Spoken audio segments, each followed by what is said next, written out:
I've been a dedicated user of Radeon graphics for over 5 years now. I've started with the Vega 56 Sapphire Pulse, upgraded to the 5700 XT, and now I'm using the powerful 6950 XT. As a competitive FPS gamer, achieving the highest FPS possible to match my monitor's refresh rate is crucial. I've spent countless hours watching YouTube videos and reading Reddit threads to gather information on AMD Adrenaline settings. With years of experience under my belt, I'm here to share with you the ultimate settings that will take your gameplay to the next level. If you're passionate about shooters and want the lowest input lag and highest frame rates, look no further, you're in the right place.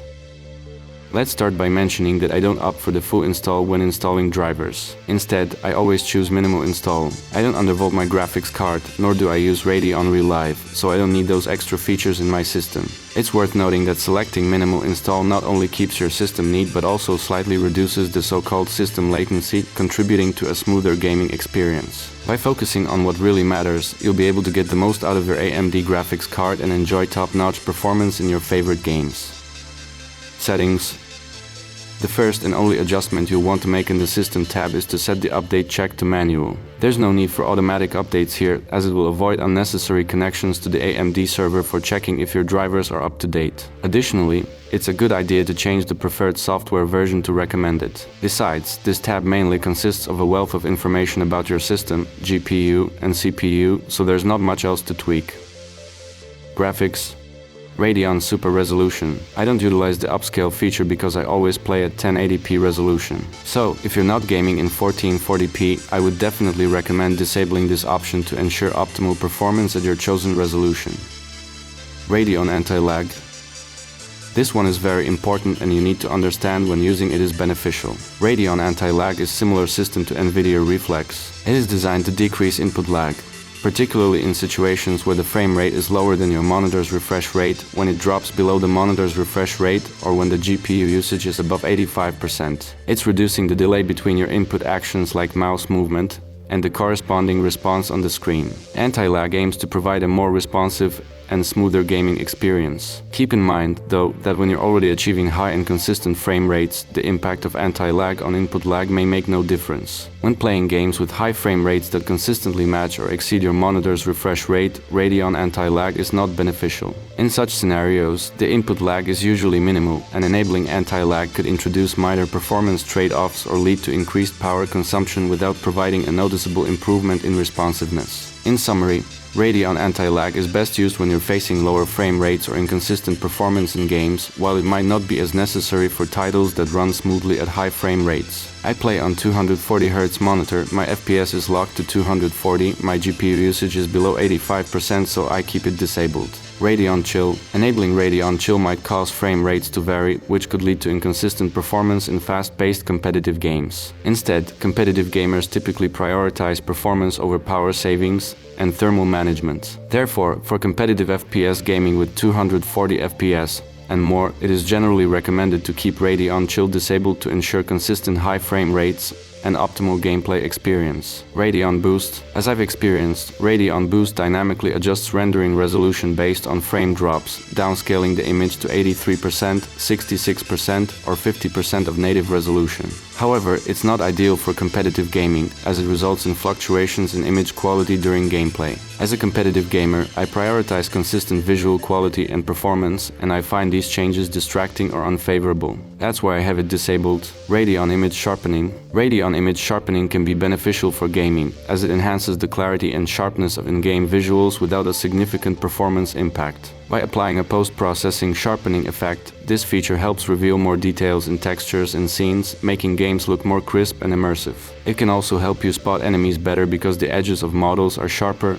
and distinctive. However, I have it disabled because I already use the image sharpening setting available in my monitor. This allows me to achieve a similar visual enhancement without the need for additional GPU-based processing. It's essential to find the right balance between in-game settings and monitor settings. Ultimately, it comes down to personal preference when deciding which settings work best for you. Radeon Enhanced Sync. This is going to be short. It's alternative to VSync. We don't want this. Disable. Wait for vertical refresh. Always off. Now let's open the advanced settings.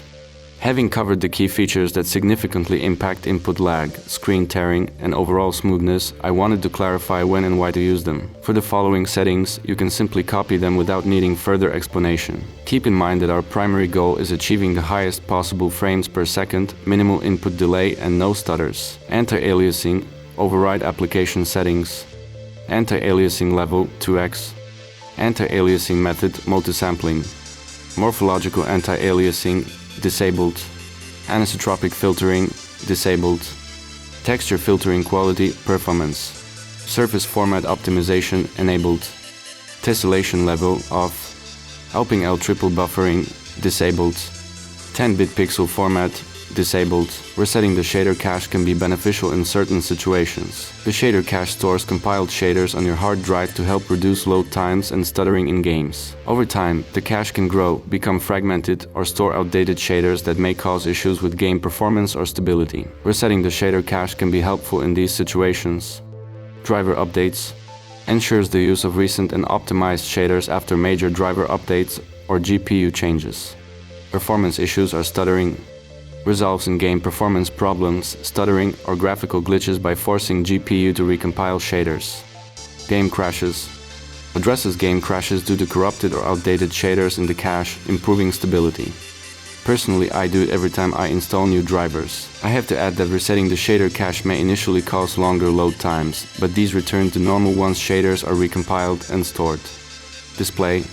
Here we have a very important setting, AMD FreeSync.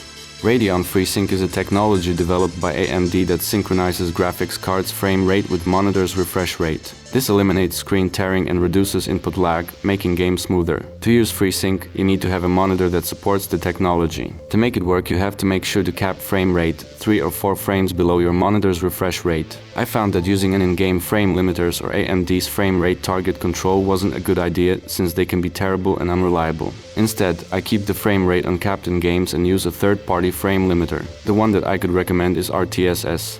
I will do a short video on how to set it up very soon. After doing some tests with NVIDIA LDAT device that is for measuring input delay, I will provide you the best setting for lowest input lag for competitive games.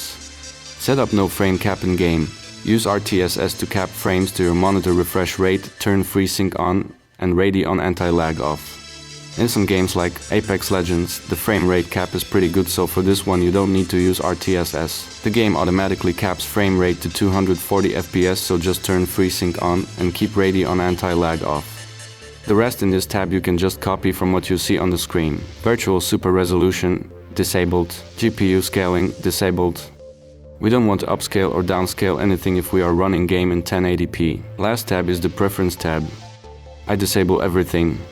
These settings will give you the maximum achievable FPS that your PC can handle, along with the lowest input lag possible.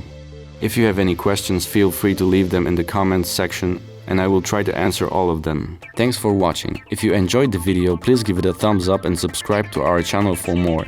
See you in the next one.